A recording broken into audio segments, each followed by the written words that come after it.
C'est Monsieur le Premier ministre. Oui, Madame la Présidente, je sollicite le consentement de cette Assemblée afin de présenter la motion suivante, conjointement avec le député d'Acadie, le chef du deuxième groupe d'opposition, le député de Jean Talon et la députée de Vaudreuil. Que l'Assemblée nationale rappelle que depuis 2 ans, il y a une agression armée de l'Ukraine par la Russie qui a de terribles conséquences humanitaires, notamment un lourd bilan humain, des destructions matérielles et des personnes déplacées. Qu'elle réaffirme toute sa solidarité envers le peuple ukrainien et les Québécois d'origine ukrainienne. Qu'elle salue la résilience du peuple ukrainien et réitère l'importance de poursuivre les efforts d'aide à l'Ukraine. Qu'elle réaffirme le droit inaliénable du peuple ukrainien à son intégrité territoriale.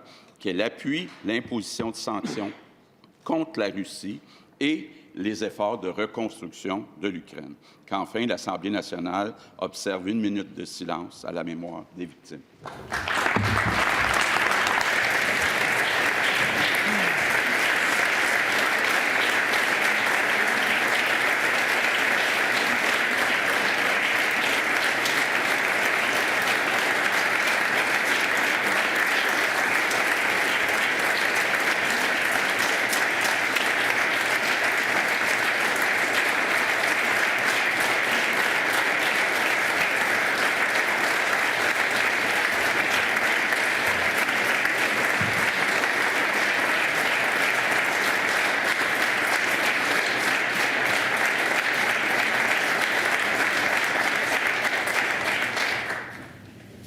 Merci, Monsieur le Premier ministre. Y a-t-il consentement pour débattre de cette motion, Monsieur le leader adjoint du gouvernement? Madame la Présidente, il y a consentement pour un débat de 3 minutes dans l'ordre suivant. Le Premier ministre, le député d'Acadie, le chef du deuxième groupe d'opposition et le député de Jean Talon. Merci. Donc, je comprends qu'il y ait consentement pour des interventions, soit durée de 3 minutes chacune, et nous allons immédiatement débuter par l'intervention de Monsieur le Premier ministre. Oui, Madame la Présidente, 2 ans après le début de l'invasion russe, l'Ukraine lutte toujours pour sa liberté. Les Ukrainiens résistent à cette attaque qui viole le droit international. Les Québécois sont toujours derrière eux et on souligne aujourd'hui leur détermination, leur courage. La paix, c'est une valeur fondamentale pour notre nation. Puis depuis le tout début, le Québec a condamné la guerre d'agression du régime de Vladimir Poutine qui vise à avaler l'Ukraine. Ça fait 2 ans maintenant que les Ukrainiens se battent avec l'appui de leurs alliés internationaux. La guerre a maintenant fait des centaines de milliers de morts. J'ai donc une pensée pour tous ceux qui ont perdu la vie dans ce conflit et pour tous ceux et celles qui ont perdu un être cher. Donc, au nom des Québécois, je réitère notre appui à l'aide civile, humanitaire et militaire que le gouvernement du Canada apporte à l'Ukraine. On appuie aussi les sanctions contre la Russie de Poutine et on va être aux côtés des Ukrainiens aussi longtemps qu'il faudra pour que cette agression arrête. Je veux saluer le consul honoraire d'Ukraine à Montréal, M. Eugène Tcholy, qui est avec nous, et la délégation qui l'accompagne dans les tribunes. Le Québec est avec l'Ukraine aujourd'hui et va l'être jusqu'à la fin de la guerre. Merci.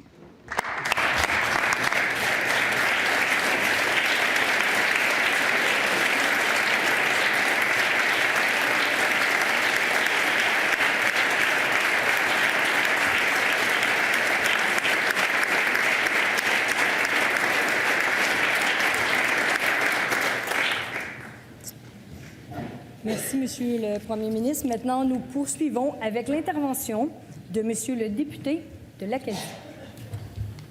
Madame la Présidente, permettez-moi à mon tour de saluer le consul honoraire et la délégation de l'Ukraine qui est dans les tribunes. Et je souligne qu'il y a 2 ans maintenant, la Russie et son président Vladimir Poutine envahissaient l'Ukraine. Une attaque injustifiée, dénoncée par la communauté internationale. Une agression qui bafoue le droit international et les lois internationales, qui cible des civils, des femmes, des enfants, des aînés, qui sème la peur et la désolation sur le territoire ukrainien et au sein de la population. Le Québec a contribué en accueillant des réfugiés, des familles déplacées. On leur souhaite de trouver chez nous du réconfort. En attendant, on a vu dans plusieurs régions l'élan de solidarité qui caractérise les Québécois. Merci. J'ai une pensée particulière pour ces femmes et ces hommes dont les conjointes et les conjoints sont toujours là-bas en train de combattre depuis 2 ans maintenant. Je salue leur détermination, leur résilience et leur courage. S'il est trop tôt pour parler de reconstruire, il faut garder l'espoir, il faut entretenir l'espoir en attendant des jours meilleurs. Il faut aussi saluer la résilience du président Zelensky, qui travaille sans relâche pour sensibiliser toutes les nations du monde à la cause du peuple ukrainien. Cette guerre, plus elle perdure, plus notre inquiétude augmente. Les combats ont beau avoir lieu à des milliers de kilomètres d'ici, on sait qu'une défaite ukrainienne aurait des répercussions chez nous et au sein de l'OTAN. Un conflit généralisé serait lourd de conséquences pour l'Occident. Il faut donc saluer les gouvernements comme celui du Canada qui mettent en place des sanctions et qui envoient de l'aide à l'Ukraine. Nous avons hâte que les scènes d'horreur et de dévastation qui nous sont rapportées cessent et que la paix revienne dans la région. Pour terminer, permettez-moi de saluer la détermination et le courage du peuple ukrainien. Saluons ceux qui se battent pour repousser l'envahisseur. Saluons les héros qui tiennent tête à ceux qui attaquent nos démocraties. Saluons la mémoire des vies fauchées par la guerre, les combattants et les civils. Répétons le soutien du Québec à l'Ukraine. L'Assemblée nationale et le Québec se souviennent. Merci, Madame la Présidente.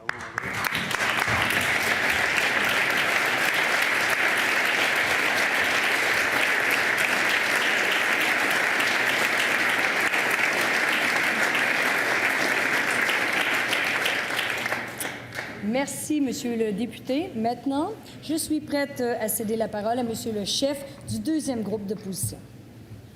Merci, Madame la Présidente. Il y a 2 ans, jour pour jour, le régime de Vladimir Poutine s'est lancé dans une invasion illégale, une agression meurtrière de l'Ukraine. À l'époque, on s'en souvient, le dirigeant russe était d'ailleurs convaincu que la victoire lui serait assurée en quelques jours. 2 ans plus tard, malgré l'horreur de la guerre, malgré le bilan toujours plus grand des morts civiles et militaires, malgré les pères qui ne reviendront plus et les enfants qui grandissent sous les bombes, 2 ans plus tard, donc, le peuple ukrainien tient bon. 2 ans plus tard, la solidarité du Québec, elle aussi, tient bon. Je veux saluer la communauté ukrainienne au Québec qui s'est mobilisée de façon remarquable dès les premiers jours de l'agression. Je veux saluer les Ukrainiens et les Ukrainiennes aussi qui ont trouvé refuge ici, chez nous, saluer ceux et celles qui rendent leur immigration plus facile, en particulier les organismes d'accueil et de francisation. Je lisais d'ailleurs dans la presse l'histoire de Yulia Melnik et de son amie, je cite, « En arrière-plan, elle a enregistré « Ne me quitte pas » de Céline Dion et « Les étoiles filantes » des Cowboys fringants. 2 chansons dont elle a lu et chanté les paroles des millions de fois pour apprendre le français, en plus de suivre des cours de francisation à temps plein pendant 1 an. Moi, je trouve que ce genre d'histoire-là, ça fait du bien. Ça montre que l'immigration, c'est un chemin. Ces réfugiés font un bout de chemin vers nous et nous leur devons de continuer à faire un bout de chemin vers eux. Nous leur devons de faire durer dans le temps l'engagement pris par le Québec au premier jour de la guerre, celui d'être une terre d'accueil, de refuge et de solidarité. Il y a en ce moment au Québec beaucoup d'Ukrainiens qui ont peur pour le renouvellement de leur permis de travail. Les Ukrainiens et les Ukrainiennes qui souhaitent rejoindre leur communauté ici au Québec ont peur que la porte se referme. Le programme de parrainage fédéral finit dans quelques jours. Ça cause une incertitude énorme pour l'avenir. Je crois qu'il faut y voir. Bien sûr, je souhaite, comme nous tous, que cette guerre prenne fin le plus vite possible. Mais la seule certitude qu'on peut avoir ici en cette Chambre, c'est celle qu'on peut offrir aux Ukrainiens et aux Ukrainiennes qui ont choisi le Québec. Madame la Présidente, disons au peuple ukrainien, à ceux qui nous ont rejoints comme à ceux qui restent là-bas, que le Québec est solidaire et le restera. Merci.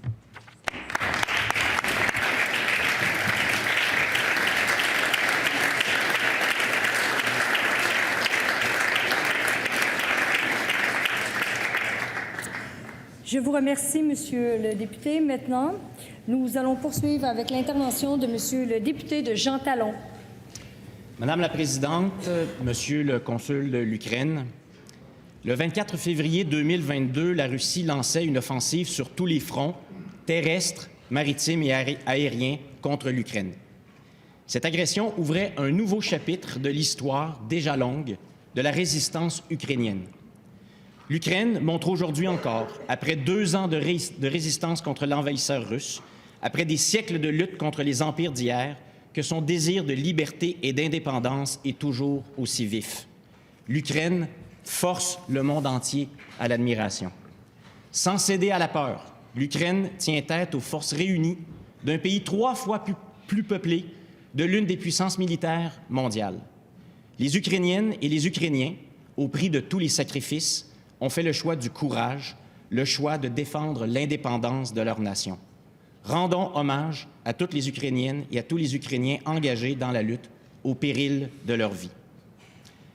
En mai 2023, j'ai eu la chance de passer une semaine avec Katerina Shunevich et Marta Pavlychyn, 2 courageuses avocates ukrainiennes. Elles font partie de l'organisation Jurfem, un groupe d'avocates qui défend les femmes ukrainiennes victimes de violences sexuelles aux mains des troupes russes. Elles effectuent ce travail alors qu'elles subissent elles-mêmes les bombardements russes.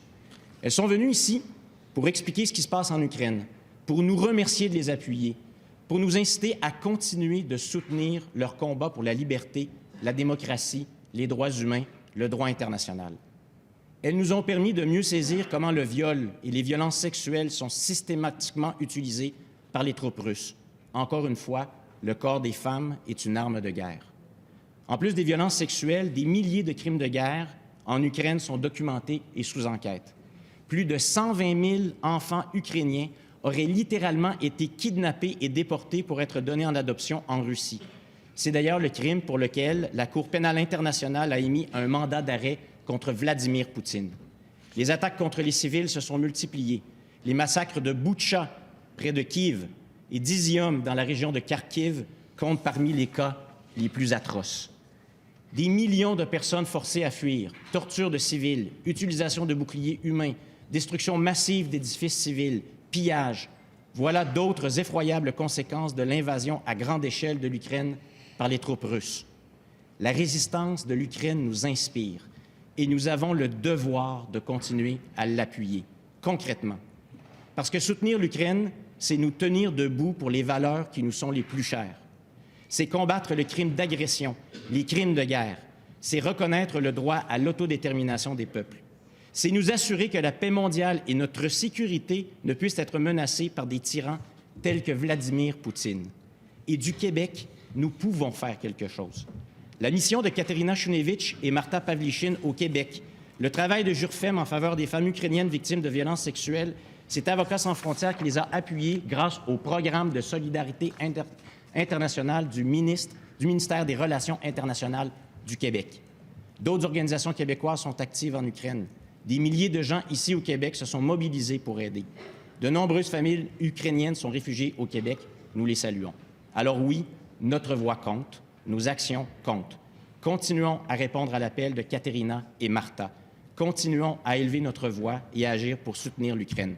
Slava Ukraini, vive l'Ukraine libre!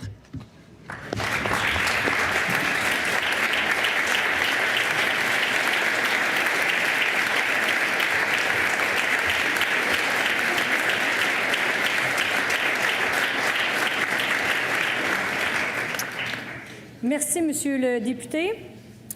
Cette motion est-elle adoptée? Motion adoptée. Je vous invite à vous lever pour observer 1 minute de silence.